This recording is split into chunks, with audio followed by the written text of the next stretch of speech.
Diane Chao, bonjour, vous êtes le coordinateur national des certifications à l'Institut français du Maroc. Pourrait-on commencer par présenter géographiquement l'organisation de cet institut français? Bonjour Corentin, merci pour cet entretien.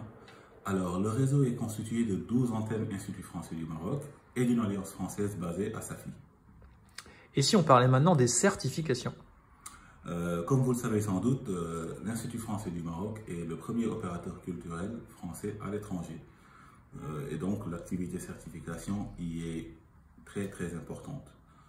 Et pour des raisons diverses, dont la validation des acquis professionnels et la mobilité étudiante. Pour cette dernière, en raison de l'attractivité des établissements supérieurs de l'enseignement français au Maroc, la demande de la mobilité étudiante est toujours croissante. Ce qui nous amène maintenant aux chiffres donc de nos certifications.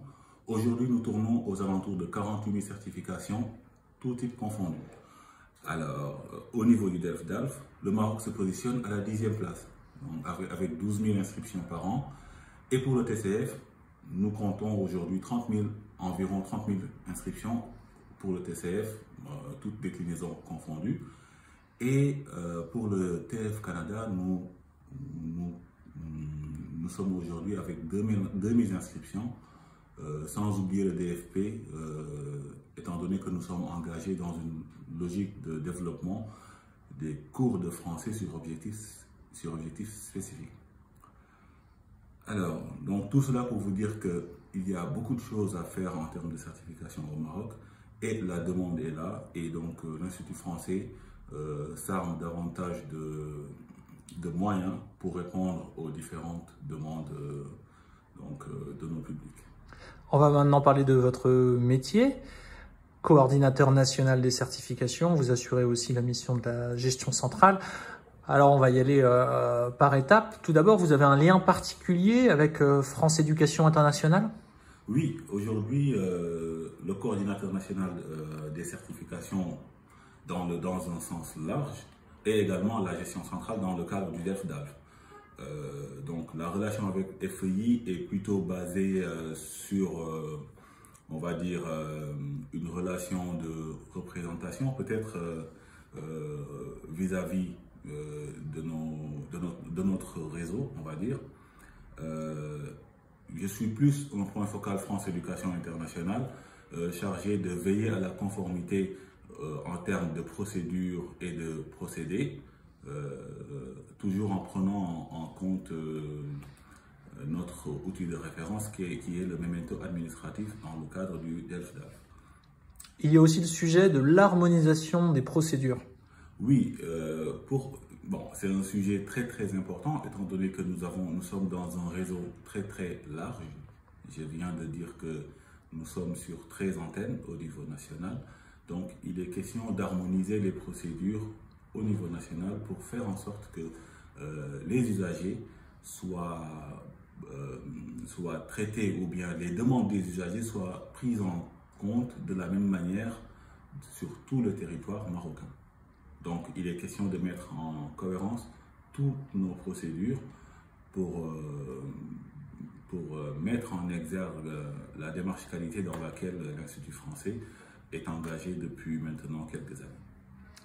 Et il y a aussi cette partie du travail qui est la promotion des certifications. Oui, il est du rôle de la gestion centrale ou bien du coordinateur national des certifications d'assurer une certaine promotion des certifications. Dans notre cas, ça se passe par la mise en place de partenariats. Bon, hormis toutes les démarches ou bien toutes les actions de communication que nous mettons en place en lien avec notre service communication, nous avons un système de partenariat dans le cadre de la promotion du DELF-DALF. Aujourd'hui, pour le DELF scolaire, par exemple, nous comptons plus de 100 établissements partenaires pour le DELF scolaire, c'est-à-dire le DELF prime et le DELF junior combinés, donc du A1 au B2. Mais également, nous avons une nouveauté, c'est-à-dire des partenariats dans le cadre pour la mise en place du DALF dans les établissements d'enseignement supérieur. Aujourd'hui, nous comptons pas mal d'établissements d'enseignement supérieur qui, aujourd'hui, proposent le DALF dans leur cursus de formation. Et c'est un chantier très très grand et très important pour nous dans notre optique de développement et de promotion du DEF-DALF. On va parler du cœur du métier de coordinateur national des certifications. Imaginons, un étudiant ou un jeune professionnel souhaite se renseigner sur ce métier. Qu'est-ce qu'on pourrait lui dire? Bon, il lui faudra une très bonne connaissance des différentes procédures et procédés nécessaires à la gestion d'une session, mais également une bonne connaissance des évolutions des certifications qui lui permettront d'anticiper et de mieux prendre en charge les différentes situations. Le reste maintenant relève plutôt de la patience, de la persévérance et le plus important, d'une gestion participative. Car comme vous le savez, nous fonctionnons en réseau et il est primordial de maintenir le lien entre les différents acteurs d'une région à une autre et magnifier ou bien célébrer les best practices qui se font à travers le réseau dans les différentes antennes.